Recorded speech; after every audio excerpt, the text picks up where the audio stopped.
Black Hollow Cemetery sits at the edge of Briar County, nestled between an overgrown forest and an abandoned railway line. It is not visible from the highway unless you know exactly where to look. The entrance is marked by two blackened stone pillars, choked with ivy, and a crooked archway that bears no name. By the time I arrived for my first night, the sun had already dipped behind the hills and the crickets had gone silent. Mrs. Wren, the woman who hired me, met me at the caretaker's shed. She was tall, pale, and dressed in outdated morning clothes. Her eyes were dry as old paper, and her voice sounded as though it had not been used much. "You start tonight," she said. She handed me a metal key ring, an oil lantern, and a folded sheet of paper. The paper had a rough, dusty feel, like it had been left out in the open air for years. There were exactly 10 rules written on it in ink that looked slightly smudged, as though it had been written in a rush. The rules for night staff, Black Hollow Cemetery. Rule 1. Do not walk among the headstones after midnight. The dead are restless at that hour, and your presence will confuse them. Rule 2. If you hear your name whispered from the trees that border the eastern fence, ignore it. They are not your memories. Rule 3. At 2 o'clock in the morning, place a single white rose on grave number 47. Do not speak aloud while doing so. Rule 4. The mausoleum at the center of the cemetery must remain locked. If you find it open, leave the grounds immediately and wait by the caretaker's shed until dawn. Rule 5. If you see a figure digging a grave after 1 o'clock in the morning, leave them be. Do not speak to them. Do not approach them. Rule 6. If you hear singing from the old stone chapel at 3:33 in the morning, cover your ears and hum. The melody is not meant for the living. Rule 7. Should a child in outdated clothing appear and offer you a candle, refuse it politely and walk away. Rule 8. The bell in the western tower will toll once at 4:44 in the morning. Do not look toward the sound. Close your eyes until it stops. Rule 9. Always light the lantern on the iron gate at the beginning and end of your shift. If the flame goes out before 6 o'clock in the morning, do not attempt to relight it. Rule 10. No one is permitted to leave the cemetery grounds between midnight and dawn. If someone tries, stop them. Even if they are crying. Even if they are begging. These are the conditions under which you are permitted to work. If you break them, the cemetery will no longer recognize you as staff.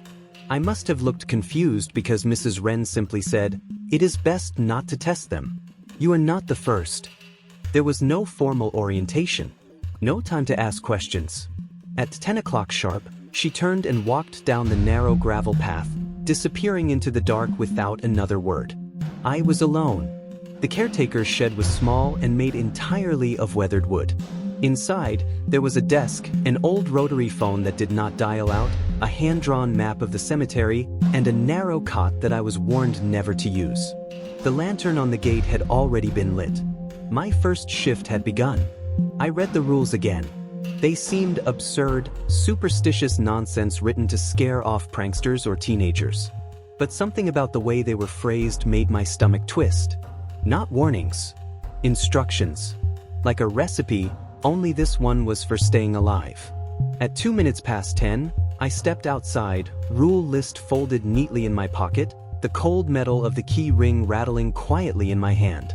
The cemetery was absolutely silent. The first few nights were uneventful. I walked the grounds, checked the gate, and kept to the rules. Each hour seemed to bleed into the next without anything out of the ordinary.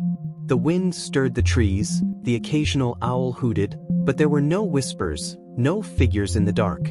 I followed the list of instructions religiously, partly out of superstition, partly out of fear of what might happen if I didn't. On the third night, I began to feel the weight of the silence. It was so absolute, so thick that it felt like it could swallow me whole. The crickets had stopped their chorus the moment the sun set, and the air hung heavy as though it were holding its breath, waiting for something to break the stillness. I completed my rounds, pausing briefly at grave number 47 to lay down the white rose at exactly 2 o'clock. I didn't speak, as the rule stated. The grave was just like the others, weathered, worn down, but nothing about it felt special or out of place. Still, my fingers trembled slightly as I set the rose, as if some unseen presence were watching me. At 3:33, the chapel bell rang, and the melody floated across the cemetery grounds. I remembered Rule 6 and quickly covered my ears, my mind repeating the silent hum I was supposed to offer in response. The song grew louder in my head, echoing like a voice in the back of my skull. My breath quickened, and I could feel the weight of the melody pressing against my thoughts. I hummed louder, harder, desperate to drown it out. But even as I hummed, the question lingered in my mind: what happens if you don't follow the rules? I couldn't shake the thought. For a moment, the idea of breaking them was almost tempting. Would anything happen if I stepped over the boundaries? Would the dead come alive? Or would the cemetery's grip on me simply tighten?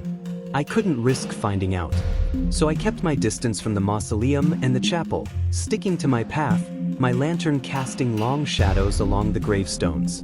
By the time I reached the iron gate at the end of my shift, I could feel the exhaustion creeping into my bones. The cold had started to set in too, sharp and biting.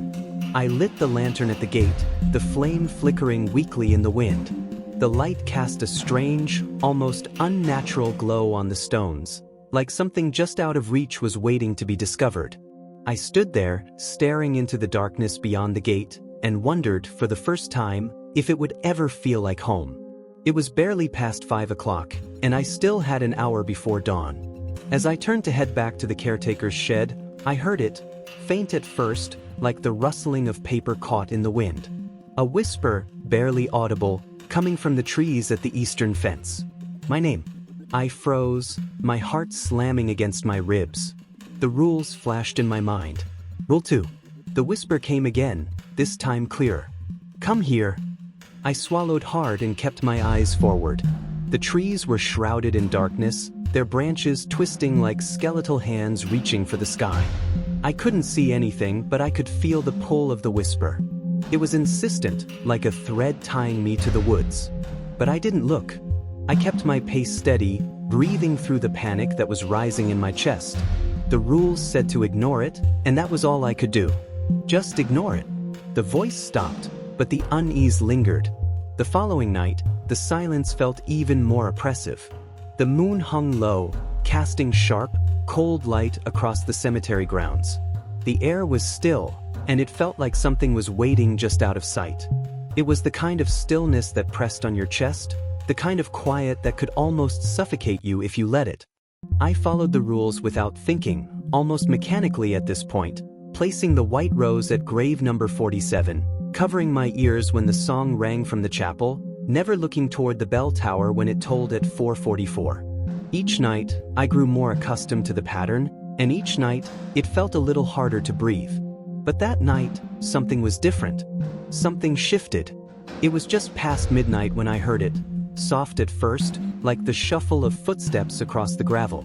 I stopped, straining my ears, but there was nothing. Just the whisper of wind in the trees. A trick of the mind, I thought. A raccoon, perhaps, or a fox, scurrying across the ground. I resumed my walk, but the sound came again. Louder this time, closer.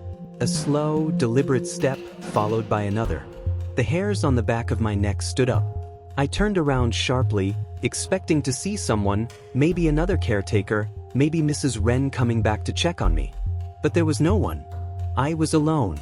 My lantern swung with my movement, casting erratic shadows across the path. The sound stopped. I breathed out, shaking my head. It's nothing, I told myself. Just nerves. After all, nothing had happened so far. The rules were in place for a reason, weren't they?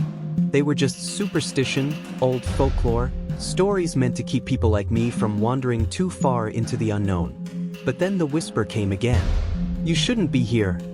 This time, it was louder, clearer, more distinct. It wasn't a trick of the wind. I could hear the words as plainly as if someone had spoken them right in my ear. I froze. My heart skipped a beat as I looked toward the eastern fence, where the trees stood thick and dark. The whisper came from within them, from somewhere deeper in the woods. The rules flashed in my mind. Rule 2. Ignore it. Don't listen. Don't let it pull you in. But the voice, it was so familiar. There was something about it that made me feel like I knew it, something tugging at the back of my mind. My feet moved against my will, drawing me closer to the trees. I could see shapes, dark shadows moving between the trunks, but no one was there. The cemetery was still, almost too still. Suddenly, I heard a low creak from behind me. I spun around to see the mausoleum door, standing ajar. My stomach dropped, the air around me turning frigid. I had followed the rules. I hadn't broken them. It had been locked when I passed by earlier. I knew it had been locked. Leave immediately. Wait at the caretaker's shed until dawn. I didn't hesitate. I ran. The lantern swung wildly in my hand, the flickering flame lighting my way as I tore through the cemetery, my breath ragged. Every rustle of leaves, every whisper in the dark seemed to chase me, but I didn't dare look back. The air was thick, pressing against me as though the cemetery itself was trying to pull me into its grasp. When I reached the caretaker's shed, I slammed the door shut behind me, heart pounding in my chest. The wind howled outside, and for a moment I thought I could hear something else. Something faint, like a voice, just on the edge of hearing. But it was gone as quickly as it had come. The silence returned, wrapping around the shed like a shroud. I stumbled to the desk, my hands trembling as I gripped the edge. My eyes fell on the sheet of rules again, the ink blurred and faint under the lantern light. If you break them, the cemetery will no longer recognize you as staff. I couldn't shake the feeling that I had already broken something. But what? I looked toward the door, wondering if it was safe to step outside again. Would it be safe? Or had I already made a mistake? The rules, the whispers, the door. It all felt like a tangled mess in my head, too tight to untangle. I had no answers. Only questions.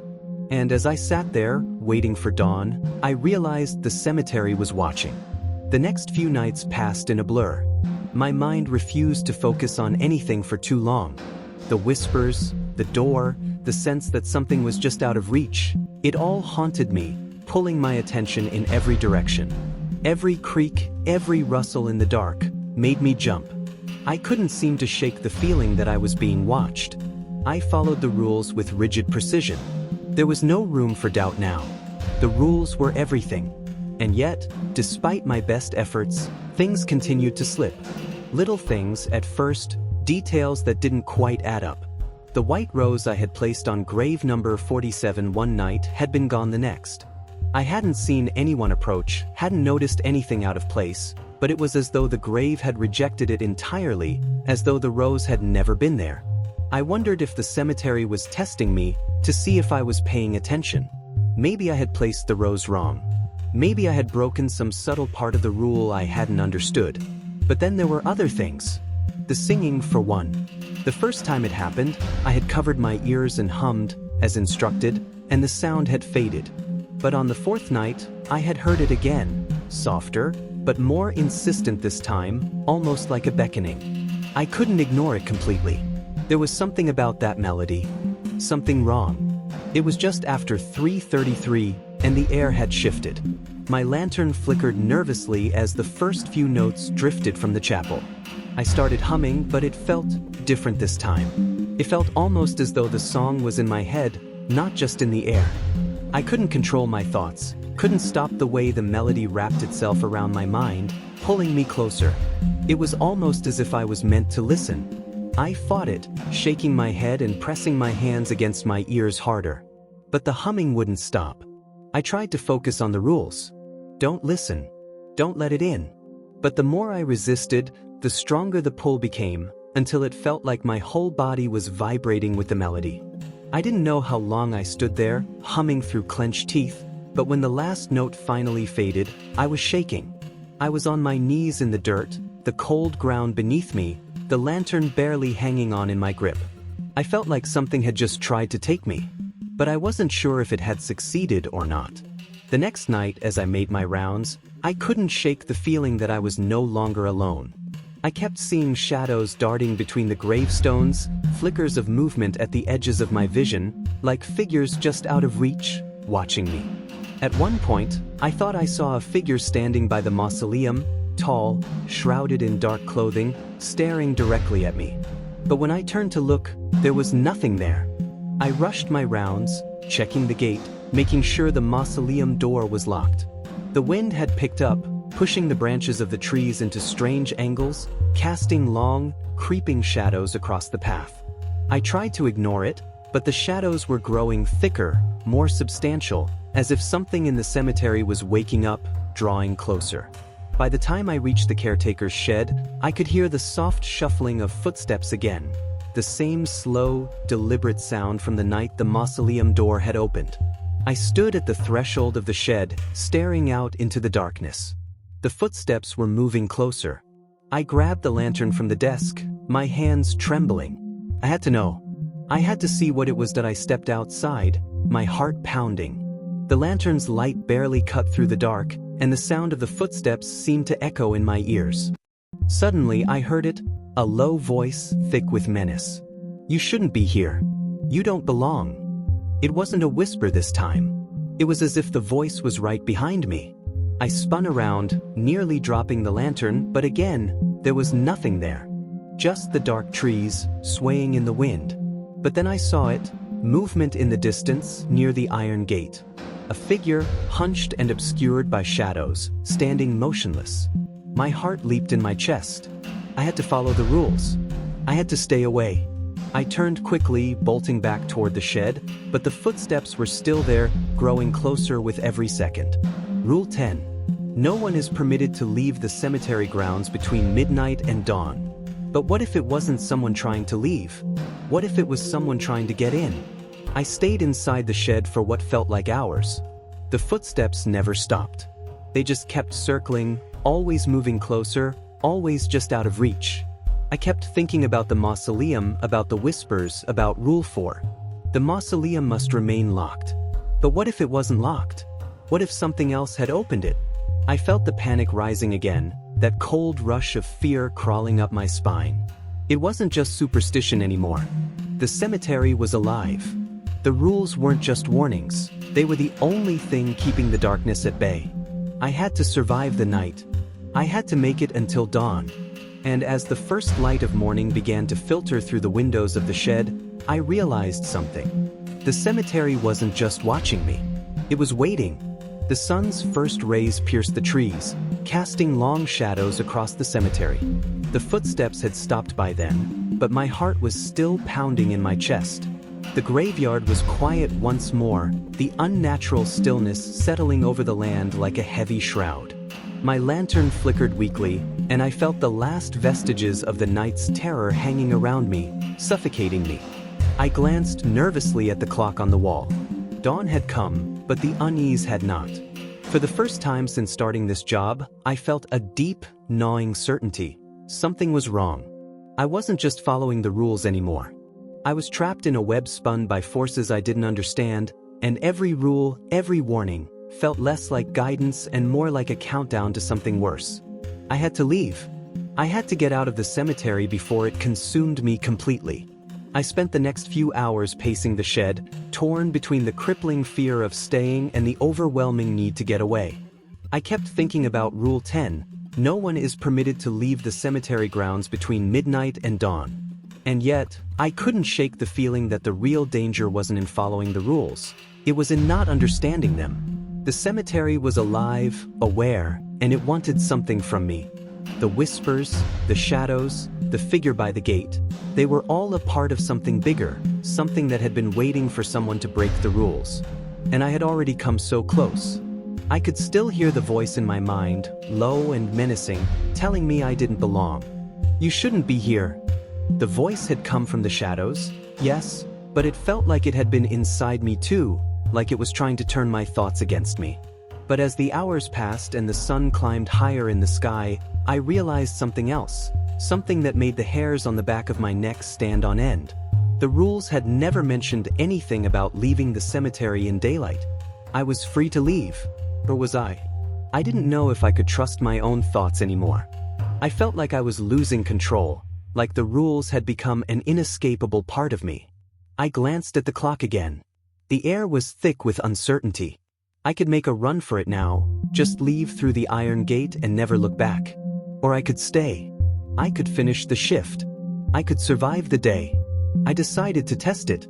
At around 3 in the afternoon, with the shadows stretching long across the cemetery, I made my way to the iron gate. The ground was drier, the air less heavy, but something still felt off. The gate stood tall before me, its dark metal frame gleaming in the sunlight, yet I couldn't shake the feeling that something was waiting for me just beyond it. I hesitated for a moment, the key in my hand feeling too cold, too alien. Could I really open the gate and leave? Was I allowed to leave? I placed the key in the lock and turned it. The mechanism clicked. The gate creaked open and I stepped through.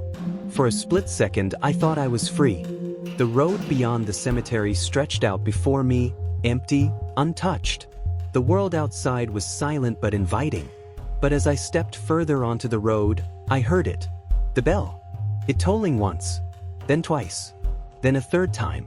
A deep, resonant ring that shook the earth beneath my feet. My breath caught. I turned back, and as I did, the cemetery shifted.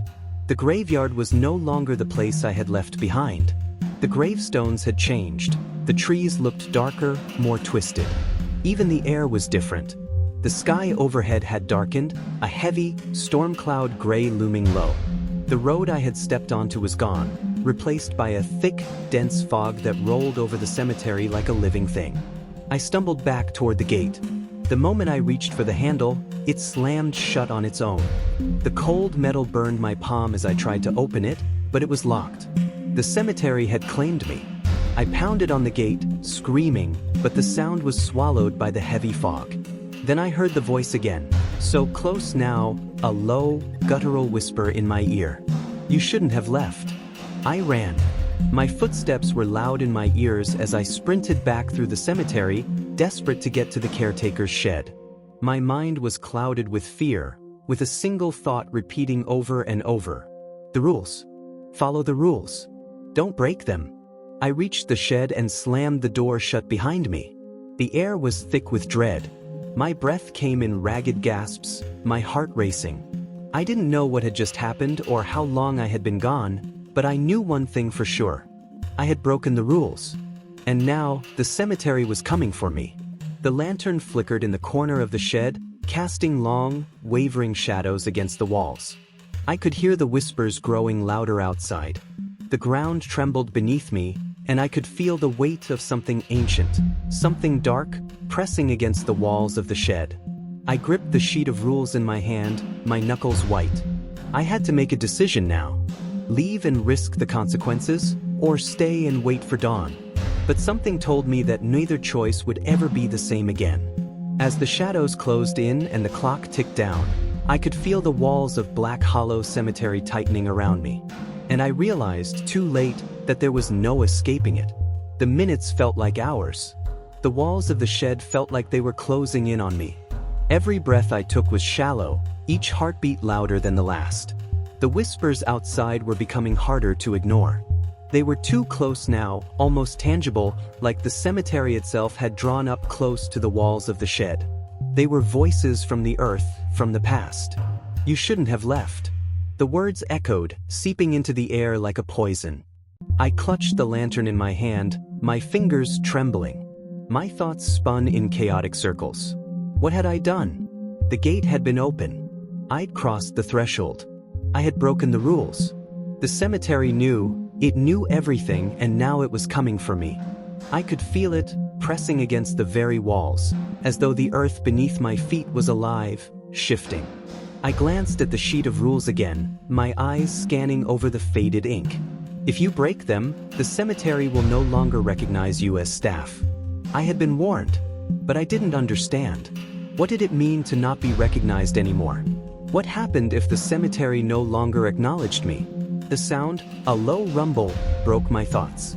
At first, I thought it was thunder, but it was different. It came from the ground beneath me, a deep, vibrating hum that rattled the shed. It felt like the very earth was stirring. The air grew colder, and my breath fogged in front of me, despite the warmth of the lantern. Then the door began to creak. Slowly, as if something heavy was leaning against it. The hinges screamed as though they had been untouched for years. I didn't move. I couldn't. My eyes locked on the door, watching as the faintest crack appeared in the wood. You shouldn't have left. The voice was louder now, close enough that I could hear its cold, wet breath on the other side. I turned to the window, hoping for some sign of dawn, but outside, the fog had thickened into a dense wall. The cemetery had swallowed the world. No horizon, no escape, just the thick, suffocating fog. The ground beneath me trembled again. This time, it wasn't a rumble. It was movement. Something was shifting beneath the shed, something vast, something ancient that was waking from its long slumber. I glanced back at the door. The crack in the wood had widened, just enough for a shadow to creep through. At first, I thought it was a trick of the lantern light, but as I watched, it began to take shape. A figure, dark and tall, standing in the doorway. It didn't move at first. It just stood there, silent and still, as though it were waiting for me to react. I took a step back. My pulse raced. The figure was cloaked in shadows, its features obscured, but I could feel its presence, its weight. It was the cemetery itself, something that had been waiting, watching, until I broke the rules. You should have never left. The voice was so close now, so real, I could almost taste it. It was behind me. I spun around, expecting to see the figure in the shed with me, but there was nothing. The shed was empty. I was alone. But the presence lingered. Suddenly, the door slammed open with an ear-splitting bang. The darkness outside poured in, filling the shed with a chilling wind. The lantern flickered violently, its light struggling to hold back the shadows. I didn't wait. I couldn't. I ran. I ran into the night, my feet pounding against the ground, but the fog was too thick. The cemetery wasn't just a place, it was a trap. Every step I took felt like it was leading me deeper, further into its embrace. The rules were no longer just guidelines, they were the boundary between the living and the dead. I stumbled toward the mausoleum, the only place that felt like a sanctuary. But as I neared, I saw it, the door. The mausoleum door, wide open. And inside, there was nothing but darkness. No light, no warmth. Bullfor. If you find it open, leave the grounds immediately and wait by the caretaker's shed until dawn. But I couldn't leave. I couldn't go back to the shed. The cemetery had already claimed me. It was too late for that. My heart hammered in my chest. I stepped closer to the mausoleum, feeling the pull of something ancient, something evil, urging me inside. And then, from the depths of the darkness, a figure stepped forward. It was tall, draped in shadow, and its face was hidden beneath a veil of dark cloth. But as it stepped closer, I could see its eyes, dark and hollow, like the graves themselves. It spoke. "You're not leaving, not now. The cemetery has decided. The rules are final." I froze, the words crawling over me like cold fingers. The figure took another step forward, and I realized there was no escape. The cemetery had claimed me as it had claimed so many others before me. And with that final step, the darkness consumed me. The following morning, Mrs. Wren arrived to find the caretaker's shed empty. The lantern was still lit by the iron gate, though the flame had grown dangerously low. There were no signs of struggle, no sign of the man who had been hired to watch over Black Hollow Cemetery. Only the quiet hum of the trees, the soft rustle of leaves in the wind, and the faint scent of something old and forgotten. In the caretaker's shed, a sheet of paper lay on the desk. It had been crumpled as though someone had gripped it tightly in their hands before letting it fall. It was the rules, faded and worn as always. But this time, Rule 10 had a new addition at the bottom, written in a hand that wasn't Mrs. Wren's. "You are the new staff. The cemetery will not recognize you if you break the rules. You have been warned." The wind howled through the trees as Mrs. Wren placed the sheet back on the desk. She turned, her face impassive. She had seen this before. And as the first rays of sunlight broke through the trees, a new caretaker began their shift.